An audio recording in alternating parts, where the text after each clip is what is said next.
तेजस्विनावधीतमस्तु मा विद्विषावहै।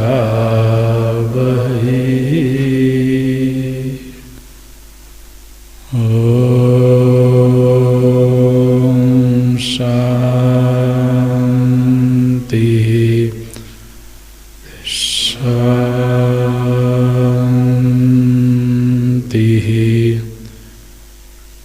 शान्ति।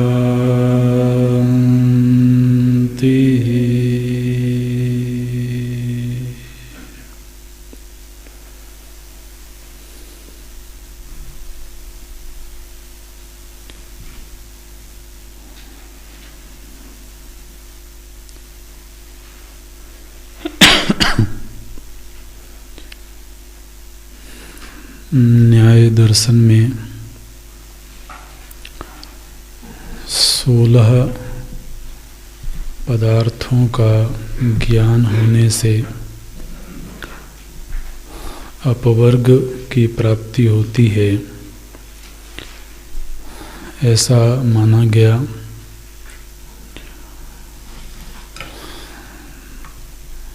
दर्शनों का अध्ययन करते समय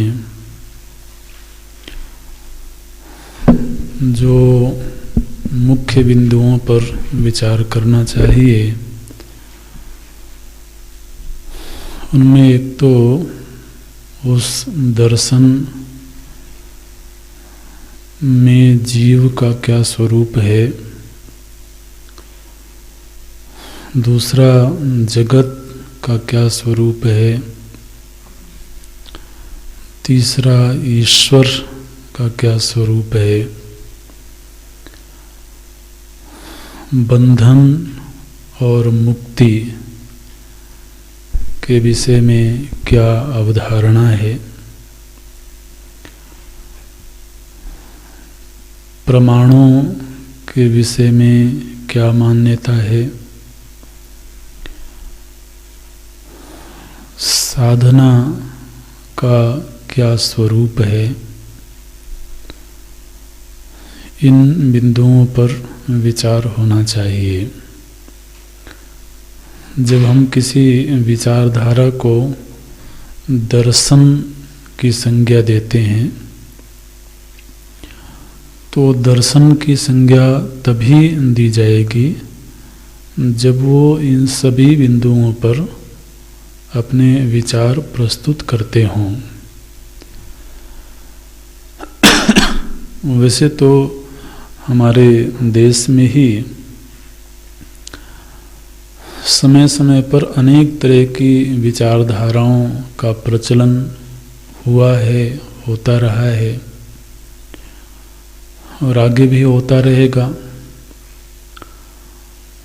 तो जैसे सिख धर्म है,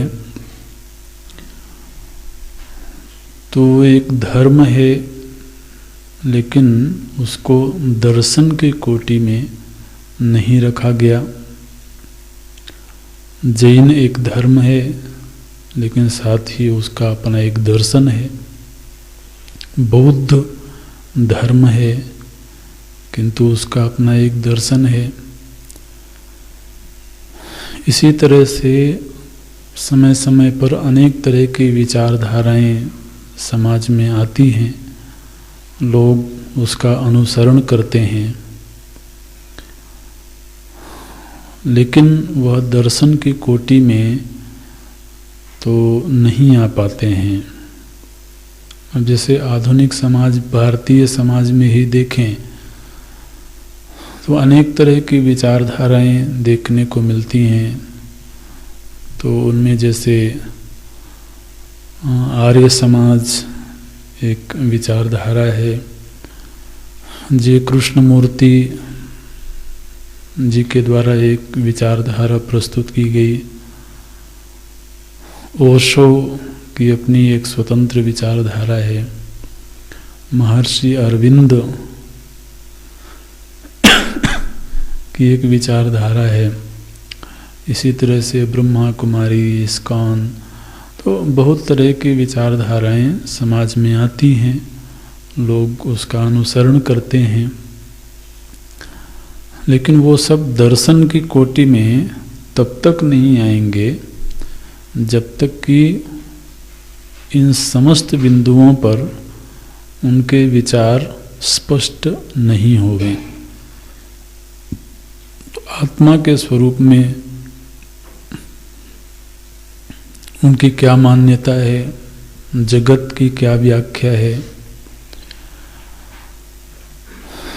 ईश्वर तत्व के विषय में क्या मान्यता है, बंधन और मुक्ति का क्या स्वरूप है, साधन का क्या स्वरूप है, तो ये सब बताना होता है। न्याय दर्शन एक प्राचीन दर्शन है और इस दर्शन में मुख्य रूप से प्रमाण पर चिंतन हुआ, बहुत विस्तृत चिंतन हुआ। और बल्कि एक तरह से देखें तो ये जो न्याय दर्शन है ये प्रमाण विचार को ही समर्पित है। हालांकि ये बात कही गई कि 16 पदार्थों के ज्ञान से निःश्रेयस की प्राप्ति होती है और उन 16 पदार्थों में पहला पद है प्रमाण। लेकिन फिर उस प्रमाण पर ही इतना चिंतन हुआ कि बाकी पदों के चिंतन में ज़्यादा समय नहीं दिया गया, और बल्कि बाकी के जो पद हैं वो सारे के सारे पद केवल प्रमेय को छोड़ करके किसी न किसी रूप में वो प्रमाण के ही पोषक हैं। तो जैसे संशय है, प्रयोजन है, तो वाद, संवाद, जल्प, वितंडा, हेत्वाभास, निग्रह स्थान, छल, जाति, तो ये सब के सब तो विचार के ही विविध आयाम हैं। तो लेकिन इस दर्शन का जो विद्वत समाज के ऊपर उपकार है वो ये है कि चिंतन कैसे करना चाहिए, ये इन्होंने बहुत ही सुंदर तरीके से सिखाया। और अन्य सारे ही दर्शन तो न्याय के प्रति कृतज्ञ हैं, क्योंकि सारे ही दर्शन न्याय से उपकृत हैं। तो चिंतन करने की पद्धति, चिंतन किस विषय का करना है वो अलग बात है, लेकिन चिंतन कैसे करना है, तो जैसे वेदांत दर्शन है तो इसमें चिंतन किस विषय का करना है वो तो वेदांत का अपना विषय है। लेकिन चिंतन कैसे करना चाहिए तो ये वेदांत को भी न्याय दर्शन से सहयोग मिलता है। तो इस रूप में ये न्याय दर्शन का समाज में बड़ा उपकार रहा है। और न्याय दर्शन में 2 विभाग देखने को मिलते हैं। एक तो प्राचीन न्याय है और एक नव्य न्याय। जो प्राचीन न्याय है माने न्याय दर्शन का मुख्य जो आरंभ है वो तो गौतम ऋषि से हुआ न्याय सूत्रों के रूप में, लेकिन फिर कालांतर में नव्य न्याय का विकास हुआ। तो श्री गंगेश उपाध्याय जी के द्वारा तो वहाँ से न्याय की एक तो धारा प्रचलित हुई और वर्तमान समाज में भी अधिकतम वही नव्य न्याय का विस्तार देखा जाता है। अब आप कहोगे कि न्याय दर्शन के अनुयायी कहाँ हैं? तो जन सामान्य में तो यह उतना प्रचलित नहीं है क्योंकि यह विचार का मार्ग है, लेकिन विद्वत समाज में और ख़ास तौर से थोड़े समय पहले तक जबकि शास्त्रार्थ की बड़ी परंपरा थी, तो जो हमारी विद्या के नगर हैं जैसे काशी हैं या कश्मीर है, तो जहाँ जहाँ पर विद्या का विकास हुआ, श्रेष्ठ विद्वान जहाँ पैदा हुए, वहाँ पर शास्त्रार्थ की परंपरा थी। और शास्त्रार्थ करने में जो सबसे बड़ी भूमिका है वो न्याय दर्शन की है। उन्हें शास्त्रार्थ कैसे करना चाहिए, शास्त्रार्थ में परार्थानुमान की आवश्यकता होती है। उन्हें हमें किसी विचार को दूसरे के सामने सिद्ध करना है, तो जब दूसरे के सामने सिद्ध करना है तो उसी को परार्थानुमान कहते हैं। स्वार्थानुमान तो यह है कि अपनी ही समझ के लिए हमने एक विचार का आश्रय लिया और हमें वो बात समझ में आ गई और हमें अपने लक्ष्य की प्राप्ति हो गई। लेकिन जब हमें दूसरे के सामने कोई बात सिद्ध करना है तो फिर परार्थानुमान की आवश्यकता होती है। उस शास्त्रार्थ में जो सबसे बड़ी भूमिका दिखाई देती है वो परार्थानुमान की है। इसलिए नव्य न्याय में मुख्य रूप से परार्थानुमान का बहुत विस्तार हुआ। माने न्याय दर्शन में 4 प्रमाण माने गए हैं, प्रत्यक्ष, अनुमान, उपमान और शब्द। लेकिन प्रत्यक्ष, उपमान और शब्द पर बहुत ज़्यादा चिंतन नहीं हुआ, मुख्य रूप से अनुमान प्रमाण पर चिंतन हुआ।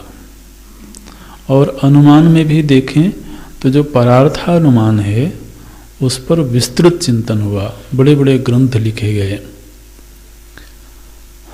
तो इसको पढ़ के देख के ऐसा लगता है कि यह जो न्याय दर्शन है ये किसी सिद्धांत को दूसरे के सामने पुष्ट करने के लिए ज़्यादा रुचि रखता है।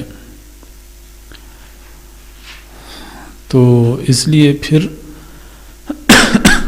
ये जितने पद यहाँ पर दिए गए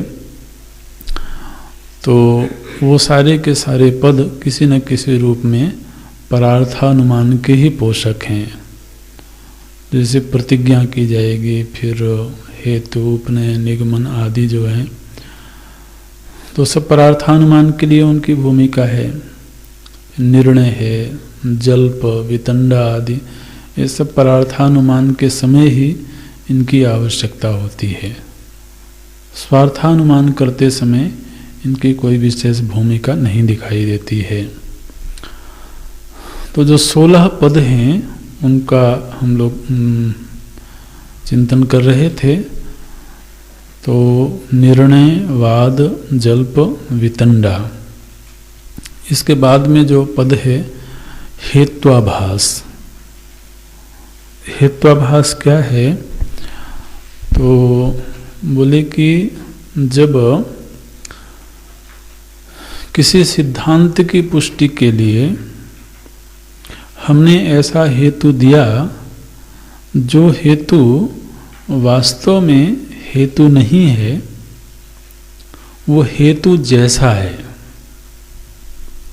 अगर सामने वाला व्यक्ति ज़्यादा विवेकशील नहीं है, ज़्यादा समझदार नहीं है, तो हम तो हेत्वाभास से ही काम चला लेते हैं। लेकिन अगर वो विद्वान है, वो ये सब बातें जानता है, तो वो हमें पकड़ लेगा। लेकिन आदमी कभी कभी इस तरीके से अपने मत की पुष्टि के लिए ऐसे हेतु देता है जो वास्तव में हेतु होता नहीं है। तो असाधको हेतुत्वेन अभिमतः,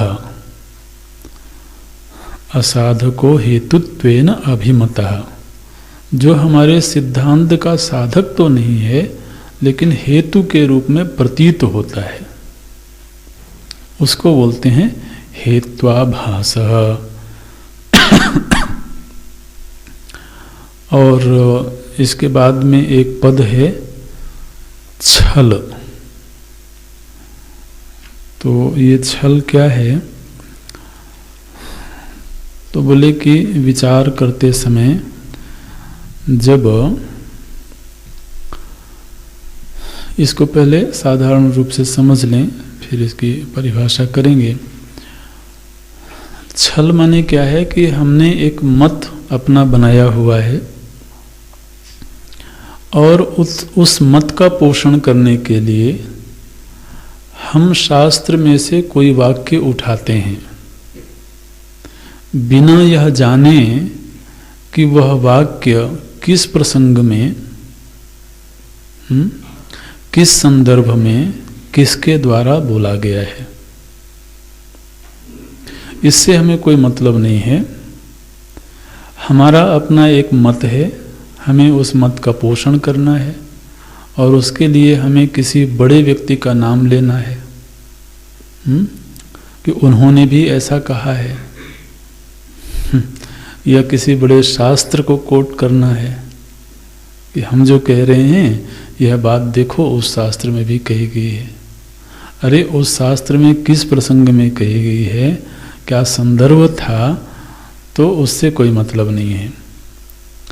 तो जब हम अपने मत की पुष्टि के लिए शास्त्र में से किसी शब्द को उखाड़ लेते हैं और उसके वास्तविक अर्थ को जाने बिना, या हम चाहे भले जानते हों लेकिन दूसरे के सामने बिना उस संदर्भ के वास्तविक अर्थ को प्रकट किए केवल अपने मत की पुष्टि के लिए उस वाक्य या उस शब्द का प्रयोग करते हैं, इसको छल बोलते हैं। तो और कभी कभी किसी ने एक शब्द बोला और हम थोड़ा समझदार निकले, तो हमने क्या किया, उसी शब्द का वो जो अर्थ बता रहा था उस अर्थ को पलट करके हमने दूसरा अर्थ बोल दिया, जो कि अप्रासंगिक है। लेकिन अब सामने वाला बेचारा उतना समझदार नहीं था तो हमने उसी के शब्द का कुछ और ही अर्थ बता करके उसको पराजित कर दिया, परास्त कर दिया। ये छल बोलते हैं इसको।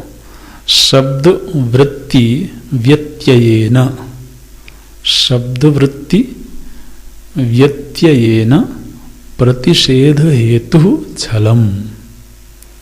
शब्द वृत्ति व्यत्ययेन प्रतिषेध हेतु छलम। माने शब्द की जो वृत्ति है, माने शब्द का जो वास्तविक अर्थ है, उस अर्थ को हमने पलट दिया, व्यत्ययेन उसका व्यतिरेक कर दिया, और फिर उसी के उसका जो मुख्य अर्थ था उसका प्रतिषेध करके अपने अर्थ की पुष्टि कर दी। तो ये छल कहलाता है। ये छल भी 3 तरह का होता है। तो इसमें जैसे एक है वाक्छल, किसी की वाणी को पकड़ लेना। तो अभिधा वृत्ति से, तात्पर्य वृत्ति से, उपचार वृत्ति से अनेक तरह के छल होते हैं।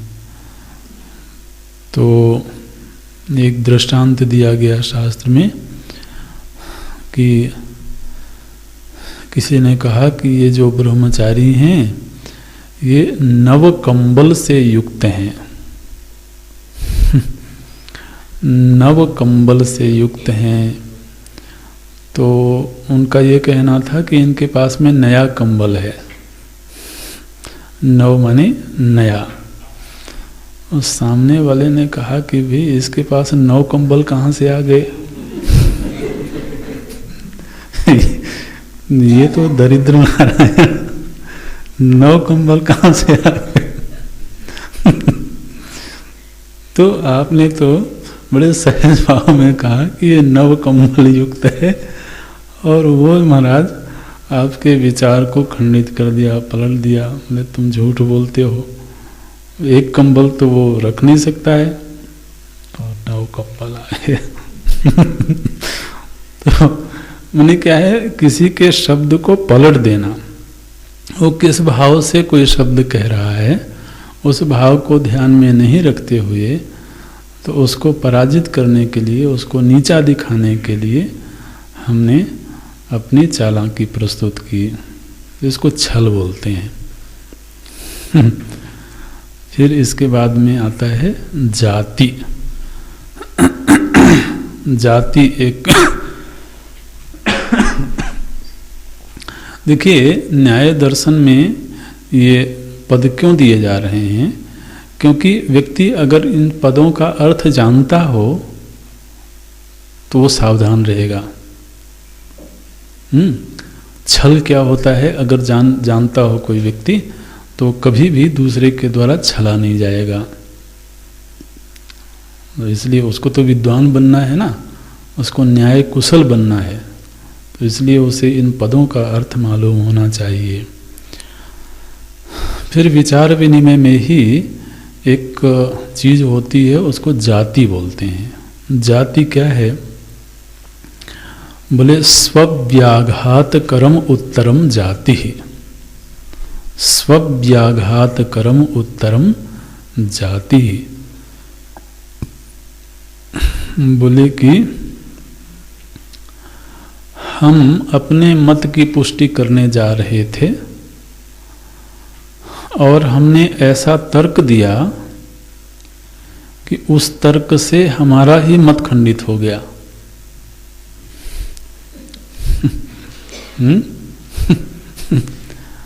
तो उसको बोलते स्वव्याघात, मानो कि अपने ही पैरों पर कुल्हाड़ी मार ली। इसको बोलते हैं, ये क्या बोले, जाति है। माने ये न्याय की अपनी शब्दावली है। बोलते हैं स्वव्याघात कर्म, अपना ही विनाश कर देने वाला जो तर्क है उसको तो जाति बोलते हैं। और फिर अंतिम है निग्रह स्थान। तो निग्रह स्थान क्या है? बोले पराजय निमित्तम निग्रह स्थानम। माने हम विचार कर रहे थे और विचार करते करते करते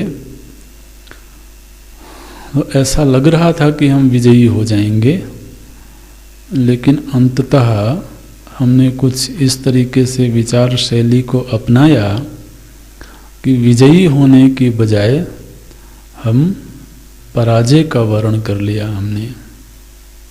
इसको बोलते हैं पराजय निमित्तम निग्रह स्थानम।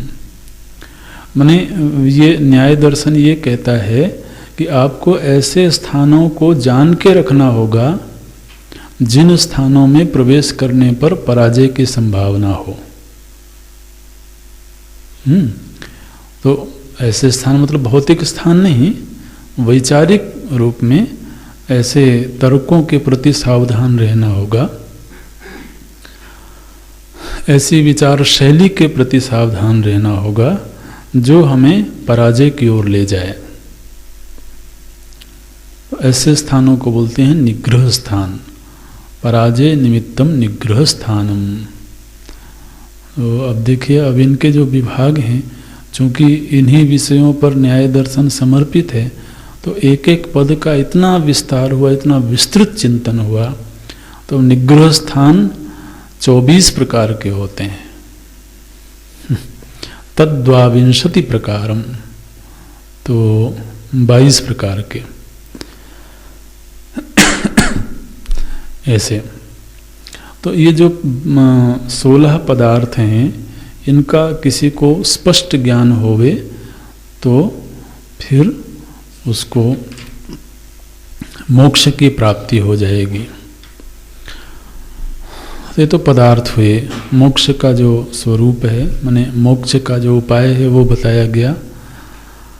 अब इसमें एक बिंदु आता है कि आपकी दृष्टि में जीव का क्या स्वरूप है। तो बोले कि जीव माने आत्मा। वो आत्मा कैसी है? बोले आत्मा एक द्रव्य है। तो जब सृष्टि निर्माण की बात आती है, सृष्टि प्रक्रिया का चिंतन होता है, तो उसमें 9 द्रव्य माने गए न्याय दर्शन में। तो उन 9 द्रव्यों में से एक द्रव्य है आत्मा। तो आत्मा एक द्रव्य है। ठीक वैसे ही जैसे पृथ्वी एक द्रव्य है, जल एक द्रव्य है, तो इसी तरीके से आत्मा भी एक द्रव्य है। और ये जो 9 के 9 द्रव्य हैं, ये 9 जड़ हैं। इनमें से कोई भी चेतन नहीं है। तो आत्मा एक द्रव्य है और वह जड़ है। इसी तरह से मन एक द्रव्य है। तो 5 महाभूत हैं जो द्रव्य हैं, फिर एक दिक् तत्व है, एक काल तत्व है, और आत्मा और मन, इस तरह से 9 द्रव्य हैं। तो जब समूची सृष्टि है, यह इन 9 द्रव्यों से ही निर्मित है। अब ये जो आत्मा है, इसमें ज्ञान कहाँ से आया? बोले जब मन के साथ में इसका संयोग हुआ तो ज्ञान नाम का गुण उत्पन्न हुआ। अच्छा, ये जो आत्मा है यह असंग है, स्वरूपतः यह असंग है, लेकिन पदार्थों का ज्ञान नहीं होने की वजह से, अब देखना बंधन का स्वरूप क्या बता रहे हैं। बोले पदार्थों का ज्ञान नहीं होने की वजह से यह जो आत्मा है, इसने शरीर आदि को मैं समझ लिया। शरीर क्या है? बोले शरीर तो 5 भूतों से बना हुआ एक द्रव्य है, और आत्मा इन 5 महाभूतों से पृथक द्रव्य है। लेकिन अज्ञान की वजह से इस आत्मा ने शरीर को ही मैं समझ लिया, और फिर शरीर की जिस तरीके से गतियां होती हैं, जो दोष होते हैं, वो दोष आत्मा में भी लग गए। तो जब इसने अपने आप को शरीर समझ लिया, तो फिर कर्ता भोक्ता भी समझ लिया। तत्वतः आत्मा में कर्तृत्व भोक्तृत्व नहीं है, लेकिन शरीर समवायी होने के नाते, शरीर से संबंधित हो जाने के नाते, इसने अपने आप को कर्ता भी समझ लिया, भोक्ता भी समझ लिया, फिर कर्म भी करने लगा। तो पूरी फिर जो कर्म की परंपरा है कर्म मीमांसा में, वो सारी की सारी न्याय दर्शन स्वीकार करता है। तो फिर पुनर्जन्म भी होता है, तो फिर लोक लोकांतर भी होता है। तो सारी व्यवस्था को न्याय दर्शन स्वीकार करता है। लेकिन ये सब शुरुआत कहाँ से हुई? बोली ये शुरुआत हुई है मिथ्या ज्ञान से।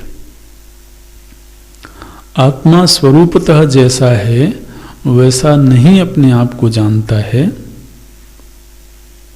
बल्कि शरीर आदि से संबंधित हो जाने के बाद में अब ये जो शरीर अनात्मा है, लेकिन इस अनात्म पदार्थ को ही आत्मा मान बैठा, इसलिए फिर इसमें कर्तृत्व आ गया, भोक्तृत्व आ गया।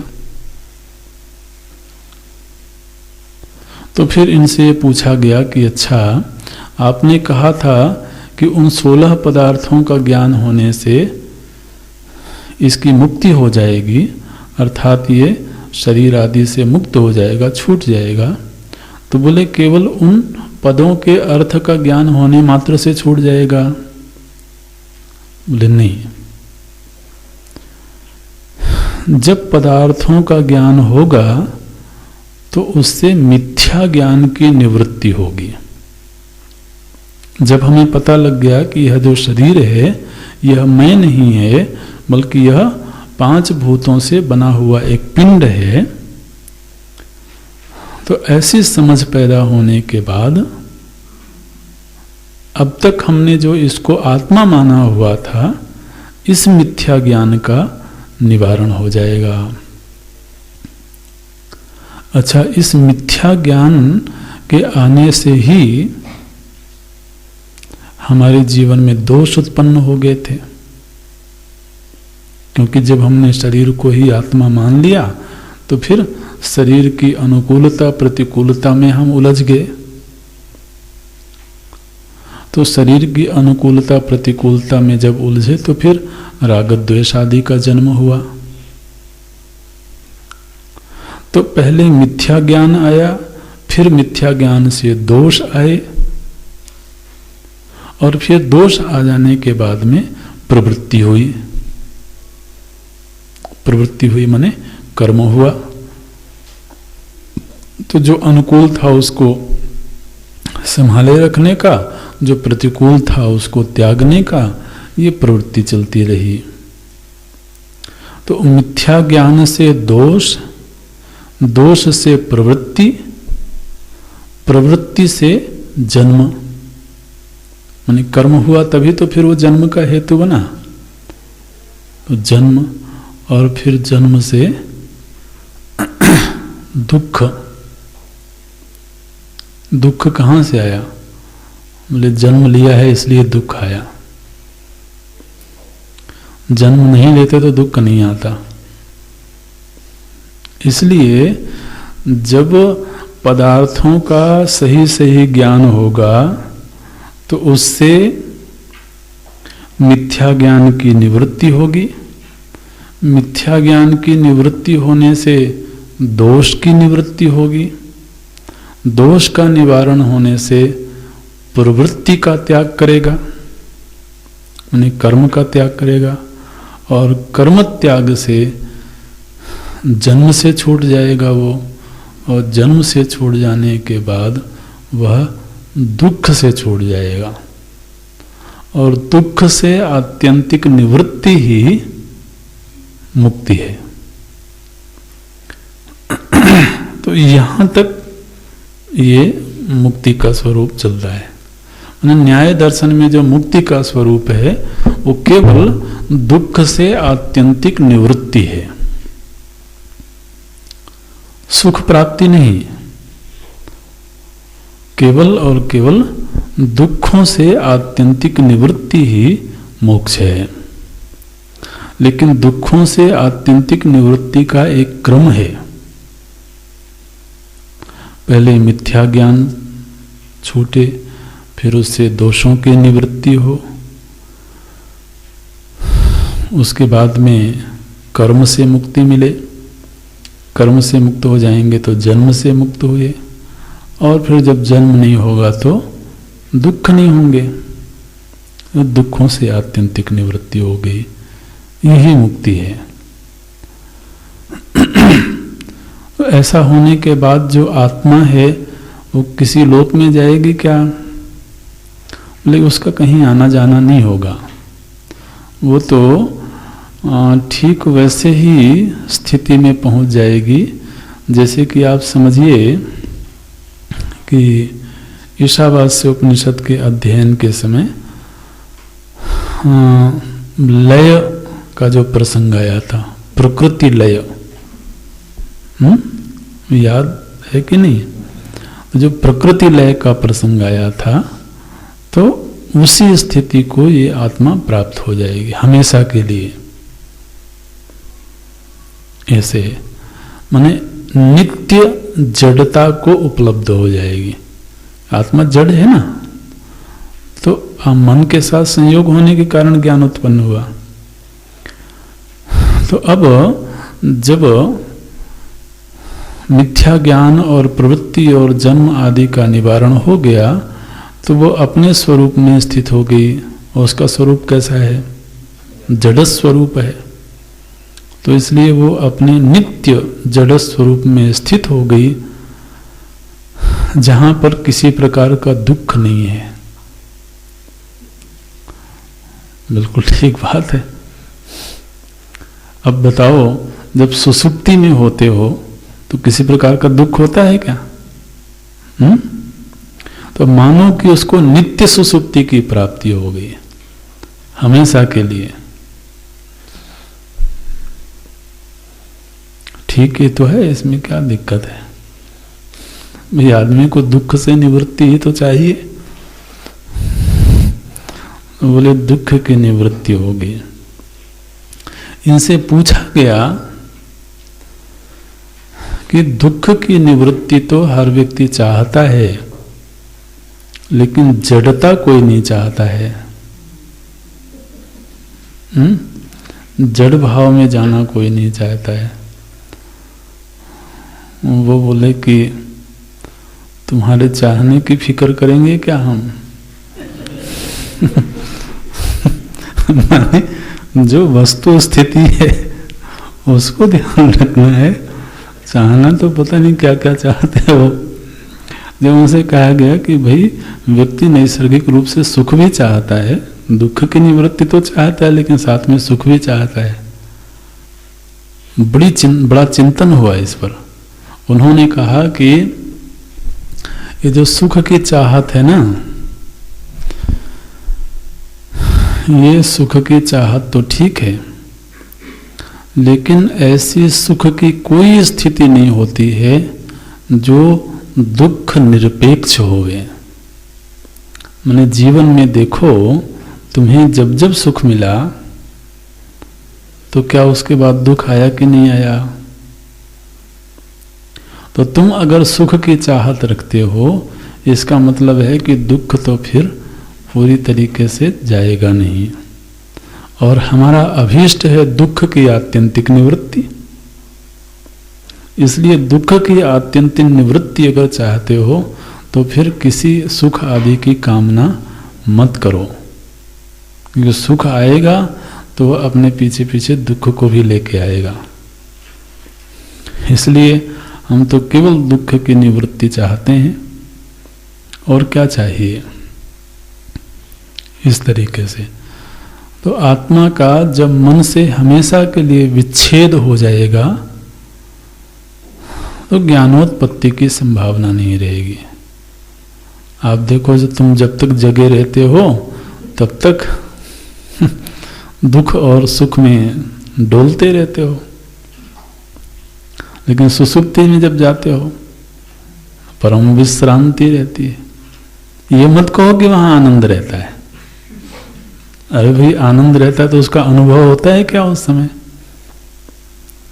लेकिन विश्रांति की स्थिति रहती है, वहां कोई दुख नहीं रहता है। इसलिए अगर दुख से मुक्त होना है तो सो जाओ हमेशा के लिए। पक्की बात, सारे झंझट गए। अब किसी से कोई झगड़ा नहीं, किसी से कोई राग नहीं, कोई दोष नहीं, बस ठीक है, सोए रहो। तो ये महाराज मुक्ति का स्वरूप है। असल में चूंकि न्याय दर्शन में तर्क की प्रधानता है, और तर्क से आत्मा आनंद स्वरूप है, ये सामान्य धरातल पर पुष्ट नहीं हो पाता है। इस विषय में प्रथम प्रमाण तो श्रुति है, और श्रुति वाक्य की स्वीकृति होती है श्रद्धा से। तो जहां पर तर्क की प्रधानता होगी वहां श्रद्धा जरा गौड़ हो जाती है। और श्रुति ने ये घोषणा की है, आनंदाध्येव खलविमानि भूतानि जायन्ते आनंदेन जातानि जीवन्ति आनंदम प्रयन्ति अभिसंविशन्ति तद विजिज्ञासस्व। तो आनंद मीमांसा जो श्रुतियों में की गई है, तो वहां तो ये कहा गया कि हमारा अभीष्ट भी आनंद की प्राप्ति नहीं है। अब इस बात को ध्यान में रखना, वेदांत का लक्ष्य आनंद की प्राप्ति नहीं है, आनंद स्वरूप आत्मा का बोध है। आनंद की प्राप्ति और आनंद स्वरूप आत्मा का बोध, ये दोनों अलग चीजें हैं। ठीक है ना, ये सूक्ष्मता पकड़ लेना इसको। आनंद हमारा कोई प्राप्तव्य वस्तु नहीं है, बल्कि वह नित्य प्राप्त है, केवल अप्राप्ति की भ्रांति है। तो उस भ्रांति का निवारण ही हमारा उद्देश्य है, अद्वैत वेदांत का उद्देश्य। आनंद तो आत्मा का अपना निज स्वरूप है, लेकिन इस सत्य को न्याय दर्शन ने स्वीकार नहीं किया। उन्होंने कहा कि भाई अगर आनंद आत्मा का नित्य स्वभाव होता तो फिर वह दुख में कभी जाता ही नहीं। आप विचार करें कि अगर आत्मा का स्वरूप आनंद होता, न्याय दर्शन का मत है कि अगर आपने कहा कि आत्मा सहज आनंद स्वरूप है, तो अब ये जैसे कि चीनी का स्वभाव है मिठास, तो आप क्या कह सकते हो कि एक दिन चीनी कड़वी लग रही थी, या एक दिन चीनी तीखी हो गई। अगर वो तीखी हो गई तो फिर वो चीनी नहीं होगी। तो इसी तरीके से हम तो ये अनुभव करते हैं कि मैं दुखी रहता है, दुखी हो जाता है। तो अगर आत्मा का आनंद स्वरूप ही स्वभाव होता तो फिर उसे दुख रूपता की प्राप्ति नहीं होती। लेकिन अनुभव तो ये कहता है कि हम कभी सुख भी पाते हैं, कभी दुख भी पाते हैं। इसलिए वेदांत के जो आनंद स्वरूपता का विचार है उसका इन्होंने खंडन किया। वेदांत का इसमें मत ये है कि जो सुखी दुखी होना है ये तो सोपाधिक स्थिति है। मैंने अब जब वो खंडन करते हैं तो साथ में इस पर विचार करना भी जरूरी है। नहीं हमारे कुछ अबोध विद्यार्थी शायद परेशान ही हो जाएं, वे न्याय दर्शन तो ठीक ही कह रहा है। तो वेदांत ने जब कहा कि आत्मा आनंद स्वरूप है तो वो उसकी निरुपाधिक स्थिति का निर्वचन है। सोपाधिक दशा में तो वो एक जीव के रूप में अपने आप को मानता है और निश्चित रूप से उसमें सुख दुख का आवागमन चलता रहेगा। लेकिन वो निरुपाधिक स्थिति को उस रूप में स्वीकार नहीं कर पाए। इसलिए उन्होंने कहा कि इसको जड़त्व की प्राप्ति हो जाती है, दुख की आत्यंतिक निवृत्ति हो जाती है। ये तो आत्मा का स्वरूप है और उसके बंधन और मुक्ति का स्वरूप बताया गया। जब जगत पर चिंतन हुआ तो बोले कि यह जो जगत है यह 9 द्रव्यों से बना हुआ है। इस जगत का प्रलय भी होता है और सृजन भी होता है। अब चूंकि ये जो 9 द्रव्य हैं ये सब के सब जड़ हैं, इसलिए इनमें स्वतः ही निर्माण की प्रक्रिया नहीं घट सकती है। इसलिए एक 10वां तत्व है जिसको ईश्वर बोलते हैं। हालांकि न्याय दर्शन में ईश्वर तत्व पर बहुत ज्यादा चिंतन नहीं हुआ। ईश्वर तत्व को केवल इसलिए स्वीकार किया गया, तर्क बहुत हुए, विचार बहुत हुआ, लेकिन ईश्वर को केवल इसलिए स्वीकार करना पड़ा कि जो 9 द्रव्य हैं 9 के 9 जड़ हैं, और जड़ में सृष्टि बनाने की प्रवृत्ति स्वतः हो नहीं सकती है। इसलिए अब जगत बने तो बने कैसे? बोले भाई ईश्वर को खोजो फिर। तो अब उस ईश्वर का स्वरूप क्या है, इस पर बहुत उत्तर नहीं दे पाते हैं न्याय दर्शन वाले। लेकिन उनको ये मानना पड़ा कि ईश्वर जो भी होगा वह नित्य होगा, फिर वह सर्वज्ञ होगा, सर्वशक्ति होगा। ये उनको स्वीकार करना पड़ा, क्योंकि सर्वज्ञ नहीं होगा तो सृष्टि का निर्माण कैसे करेगा? सृष्टि में जो वैविध्य है यह समस्त जीवों के अपने अपने कर्मों के अनुसार है। तो निश्चित रूप से वो ईश्वर सृष्टि का निर्माण करता है जीवों के कर्मों का फल देने के लिए। जीव कौन है? बोले वही आत्मा जो शरीर से तादात्म्यपन्न है और उसने कर्म किया है। तो ध्यान रखें कि यहां पर जब मुक्ति का प्रसंग आया तो वहां जीव का ईश्वर से मिलन नहीं है। जीव का ईश्वर से, ईश्वर तो अपने आप में स्वतंत्र है, पृथक है, उसका कार्य केवल सृष्टि का सृजन करना है।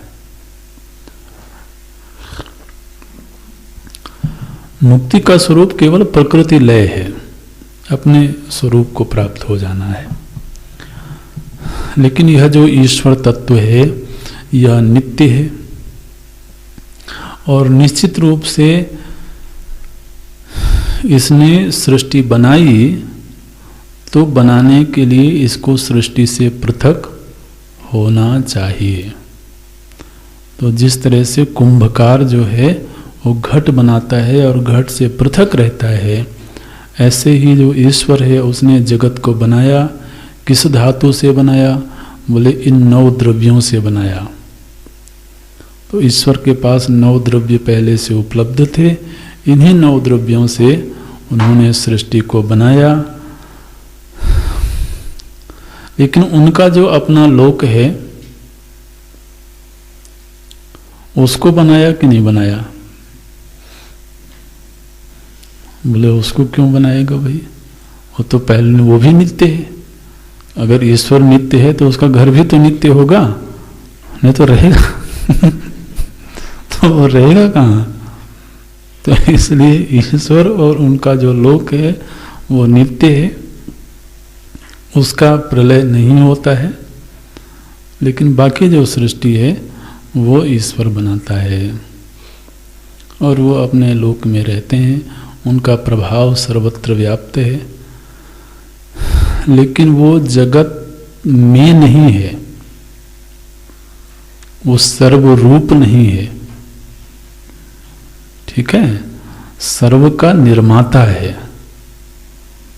सर्वरूप हो जाना और सर्व का निर्माता होना ये भिन्न भिन्न बातें हैं। जैसे कुंभकार है तो वह घट रूप थोड़ी हो गया, तो घट का निर्माता है और घट से पृथक है। ऐसे तो ईश्वर इस जगत का निर्माता है, इसलिए वह जगत से पृथक रहता है, एक लोक में रहता है। तो ये जगत की इस तरीके से अवधारणा है। इसका प्रलय होता है, सृजन होता है। प्रलय और सृजन का हेतु जीवों के कर्म है, ईश्वर निमित्त कारण है और 9 द्रव्य उपादान कारण है।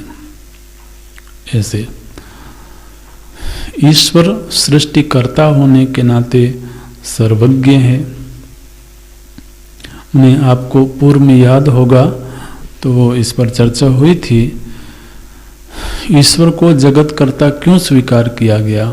क्योंकि जगत एक कृति है और यद कृतम तत् सकर्तृकम, जो कृति होती है वह सकर्तृक होती है। उन्हें कोई भी कृति बिना कर्ता के नहीं होती है। आपको याद होगा तो वो दृष्टांत दिया गया था कि जैसे किसी घर में पेंटिंग रखी हुई थी, उसके पिताजी नहीं मानते थे ये सृष्टि किसी कर्ता के द्वारा बनाई गई। वो प्रसंग याद है ना, तो न्याय दर्शन का ही वो प्रसंग था वहाँ पर। तो उन्होंने कहा कि भाई ये सागर हैं, नदियाँ हैं, पहाड़ हैं, वृक्ष हैं, ये सब के सब तो बने हुए हैं, तो अपने आप तो नहीं बन गए, कोई बनाने वाला होगा। जो बनाने वाला होगा वो ईश्वर है। लेकिन फिर अब उनसे अगर यह प्रश्न किया जाए कि ईश्वर चेतन है कि जड़ है, उसके पास में मन है कि नहीं है, उसकी जो आत्मा है वो आत्मा जड़ है कि चेतन है, क्योंकि आपने तो आत्माओं को जड़ कह दिया है, तो ईश्वर के पास भी तो कोई आत्मा होगी। उस आत्मा का क्या स्वरूप होगा? बोले वो सब पचड़े में मत पड़ो।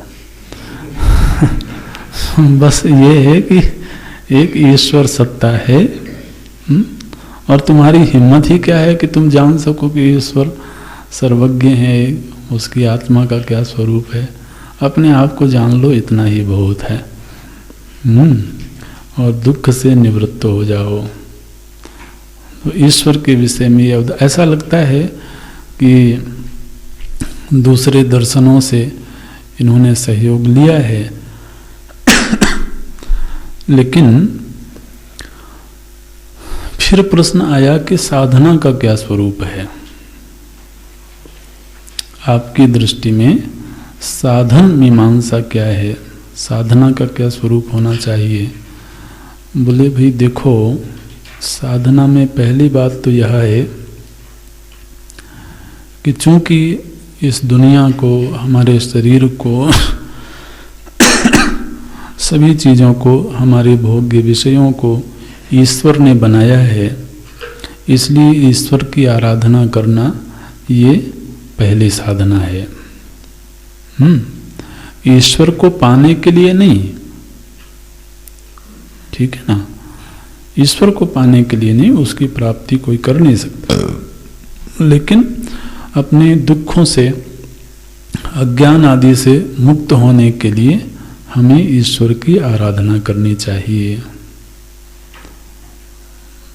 तो पहली जो साधना बताई उन्होंने वो ईश्वर आराधना।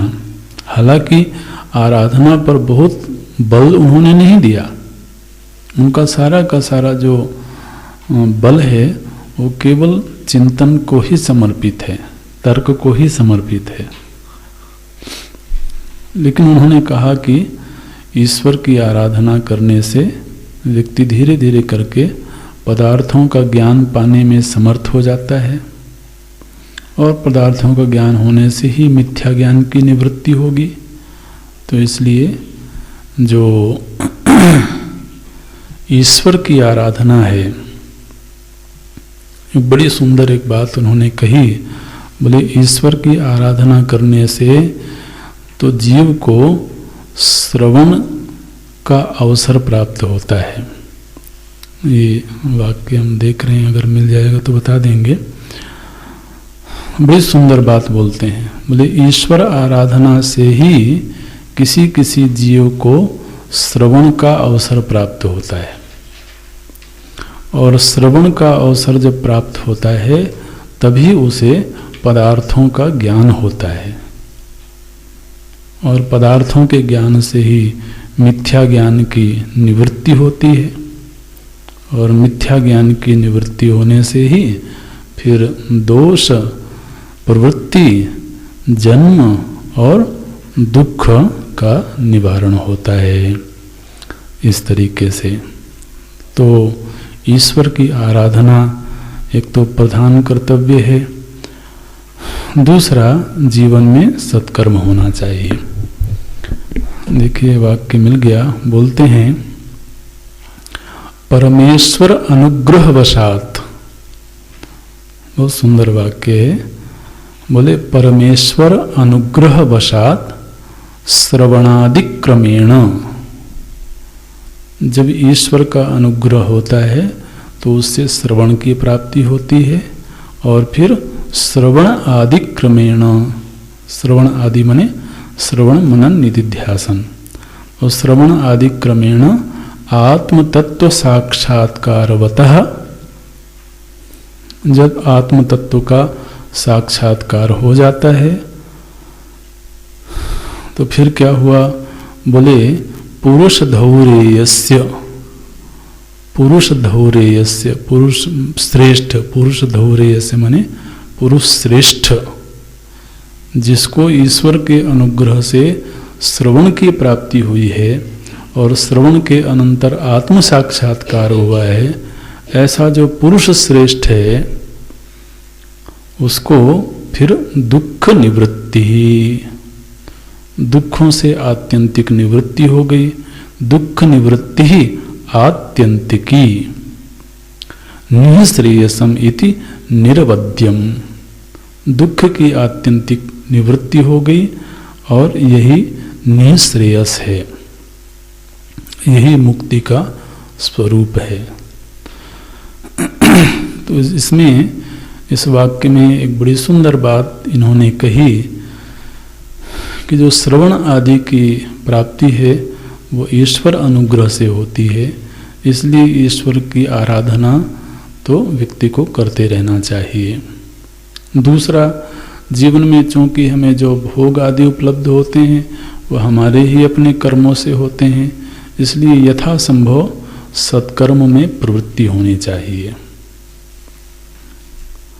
तो इन्होंने सत्कर्म को भी महत्व दिया और ईश्वर आराधना को भी महत्व दिया इन्होंने, और ऐसा होने पर श्रवण आदि की प्राप्ति होती है, उससे पदार्थों का ज्ञान होता है, पदार्थों का ज्ञान होने से मिथ्या ज्ञान निवृत्त होता है और जीव का अपना स्वरूप प्राप्त हो जाता है। स्वरूप की प्राप्ति होने पर दुखों की निवृत्ति हो जाती है, सुख की प्राप्ति जैसी कोई बात नहीं है वहां पर। तो हमारे जो भक्ति वेदांत के आचार्य हैं, हालांकि भक्ति वेदांत में भी न्याय दर्शन का बड़ा उपकार है, लेकिन उन्होंने कहीं कहीं पर बड़ा आक्षेप किया। बोले महाराज, आप जिस मोक्ष की बात करते हो ये तो पत्थर बन जाने की बात है। जड़ता को प्राप्त कर लेना माने क्या है? पाषाण हो जाना। तो फिर जितने पत्थर हैं सबके सब तो मुक्त ही हैं। बिल्कुल, जड़ता प्राप्त कर लेना ये कोई हमारा उद्देश्य नहीं है। दुख से छूटना उद्देश्य है, लेकिन मोक्ष दशा में मुक्ति के अनंतर अगर आनंद नहीं है तो फिर वो किसी का अभीष्ट नहीं बन सकता है, क्योंकि हमारा अभीष्ट दुख निवृत्ति इसीलिए है, दुख निवृत्ति होने के बाद सुख की प्राप्ति होती है।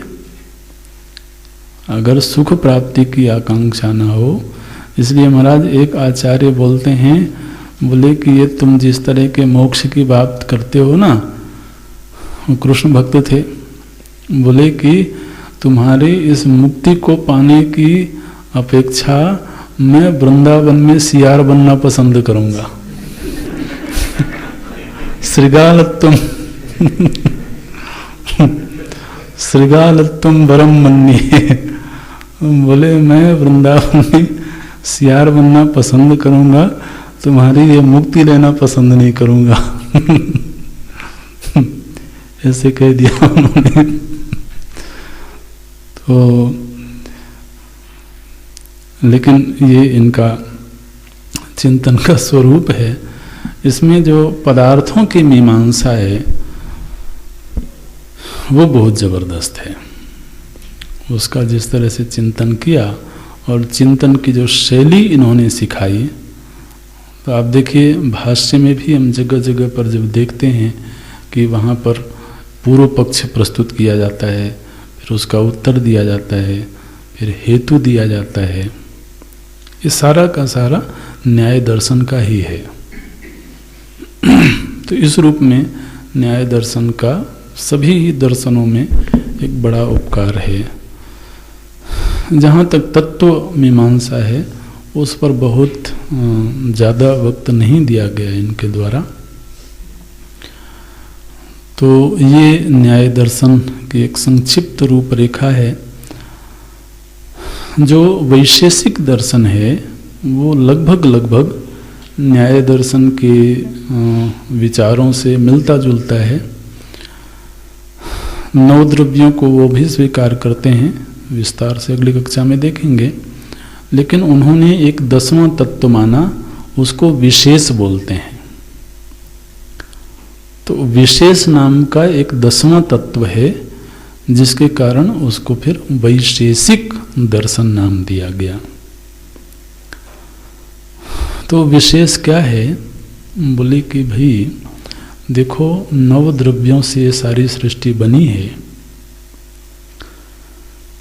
लेकिन इस सारी सृष्टि में विविधता दिखती है। अब यहाँ पर हम इतने सारे लोग हैं, सभी का जो शरीर है वो बना तो पंचभूतों से ही है, मटेरियल तो एक ही है, लेकिन ये इतने हर शरीर पृथक पृथक है। तो शरीरों में जो वैविध्य है, जो पृथकता है, वो किस वजह से है? बोले एक विशेष नाम की एक चीज होती है। जो विशेष नाम की चीज होती है, उसी की वजह से इस सारे सृष्टि में विविधता दिखाई देती है। अगर उस विशेष का अभाव हो जाए तो सब सदृश हो जाएंगे, एक जैसे हो जाएंगे। वो सभी एक ही धातु से बने हुए हैं। तो इसलिए निश्चित रूप से जगत वैविध्य का हेतु विशेष नाम का एक द्रव्य है, एक पदार्थ है, तो जिसको उन्होंने स्वीकार किया, इसलिए फिर वो वैशेषिक दर्शन के रूप में माना गया।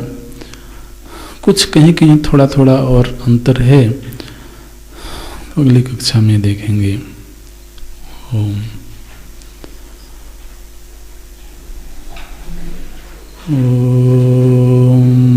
पूर्णमदः पूर्णमिदं पूर्णात् पूर्णमुदच्यते पूर्णस्य पूर्णमादाय पूर्णमेवावशिष्यते।